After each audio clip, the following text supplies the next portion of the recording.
8 ಕೋಟಿ ರೂಪಾಯಿ ಕಾಮಗಾರಿ ಪೊಲೀಸ್ ಅವ್ರಿಗೆ ಕ್ವಾರ್ಟರ್ಸ್ ಅನ್ನು ಮಾಡ್ತಿದ್ವಿ ಬಳ್ಳಾರಿಯಲ್ಲಿ. ಭೂಮಿ ಪೂಜೆ ಇವತ್ತು ನೆರವೇರಿಸ್ತಾ ಕ್ಲಾಕ್ ಟವರು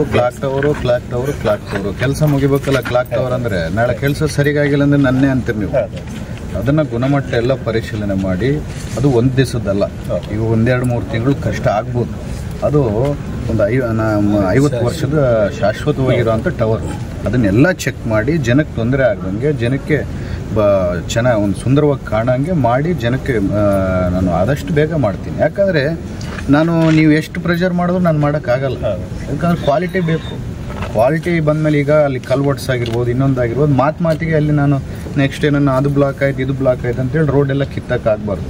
ಒಂದು 10 ವರ್ಷ ಆಗಲಿ 20 ವರ್ಷ ಆಗಲಿ ಅದನ್ನು ಇನ್ನೊಂದು ಸಾರಿ ಕೆಲಸ ಮುಟ್ಟಕ್ಕೆ ಹೋಗೋರು ಆ ರೀತಿಯಲ್ಲಿ ಮಾಡ್ಬೇಕಂತೇಳಿ ಪ್ಲ್ಯಾನ್ ಮಾಡಿ ಮಾಡ್ತೀವಿ. ರೋಡ್ ಬಿಟ್ಟಿದ್ದಾರಲ್ಲ ಕ್ಲಾಕ್ ಟವರಿಂದ ಏನು ತೊಂದರೆ ಆಗಿದೆ ಈಗ? ಅದೇ ಟ್ರಾಫಿಕ್ ಜಾಮ್ ಸ್ವಲ್ಪ ಆಗ್ತದಪ್ಪ. ರೋಡಿಗೆ ತೆಗೆದಿದ್ದಾರಲ್ಲ, ಟೈಮ್ ಬಾಂಡ್ ಸರಿಯಾಗಿ ಫಿಕ್ಸ್ ಮಾಡಿರ ಅನ್ನೋದು ನೋಡಿದ್ರು. ಟೈಮ್ ಬಾಂಡ್ ಏನಿಲ್ಲ, ಅದಕ್ಕಿಂತ ಟೈಮ್ ಬಾಂಡ್ ಟೈಮ್ ಇದೆ.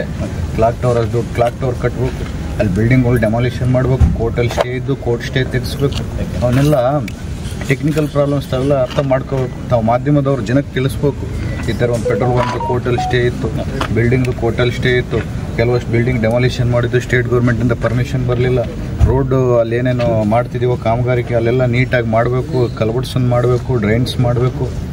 ಇದೆಲ್ಲ ನೀವು ಮಾಧ್ಯಮದವರು ರೆಸ್ಪಾನ್ಸಿಬಿಲಿಟಿ ನೀವು ತೊಗೊಂಡು ನೀವು ಹೇಳ್ಬೇಕು ಜನಕ್ಕೆ ಯಾಕೆ ತೊಂದರೆ ಆಗ್ತಿದೆ, ಏನು ಇಂಟೆನ್ಷನಲಿ ಮಾಡ್ತಿದ್ದೀರಾ, ಅನ್ಇಂಟೆನ್ಷನಲಿ ಮಾಡ್ತಿದ್ದೀರಾ, ಟೆಕ್ನಿಕಲ್ ಪ್ರಾಬ್ಲಮ್ ಇದೇನಾ ಅಂತೇಳಿ ನೀವೇ ಒಂದು ತನಿಖೆ ಥರ ಮಾಡಿ ನೀವೇ ಎಕ್ಸ್ಪ್ಲೇನ್ ಮಾಡಿರಿ.